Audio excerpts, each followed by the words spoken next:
just got a new boat? Congratulations, you're in for a ton of fun. Now, right about now, you might be wondering, is steering a boat different than steering a car? Well, it's not very different, but yeah, it is different. So let's talk about some of the basics you need to know. Hi folks, I'm Lenny Rudo from BoatUS Magazine, and I love talking to people who just bought their first boat. Trust me, this is gonna be awesome. But you do have to remember that since you don't have tires and asphalt and friction, a boat depends on thrust for steering. So, as a result, when we're moving along slowly as we are now, and I turn the steering wheel, it has a very different effect than when the boat's moving quickly and I turn the steering wheel. Watch how, as I increase thrust, the effect of the turn changes.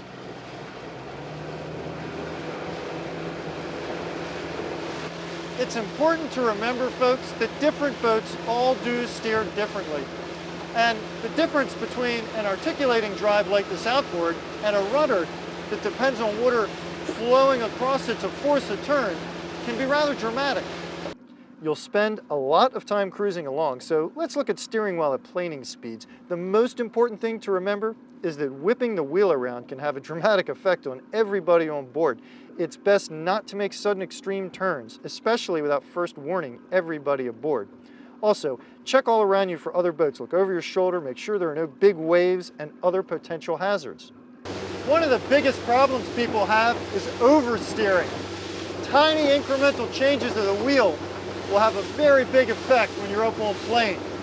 So, if you're headed for something like this marker, look at how big an effect a tiny little turn of the wheel can have.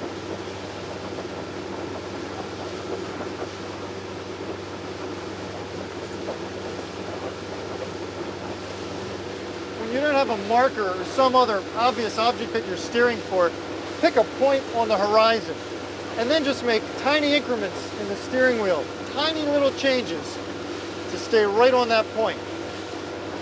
See, people, I told you that was going to be fun. Now, of course, the one thing that stresses out a lot of folks is docking the boat at the end of the day. Now, I want to share one little tip with you. Remember that whole thrust thing. What you do not want to do is put the motor into gear and then steer. No, steer first while the boat's in neutral. Then apply thrust and you get the maximum turn. Shift into neutral. If you need to change, turn the wheel and then apply thrust again. Make your turns while you're in neutral and only apply thrust when it has the most significant effect. Of course, there's a lot more to docking a boat. So what folks should do is continue scrolling down the BoatUS Magazine YouTube channel. We have a lot of really good videos on how to dock a boat. Remember, people, above all, keep a good lookout. Before you make a turn, check over your shoulder, make sure there are no other boats coming, no markers in your way, nothing like that. Well, I hope you've enjoyed this video. I hope you'll scroll on down and click on subscribe to the BoatUS Magazine YouTube channel. And please, fill out the comments below and let us know what you would like to see more videos on.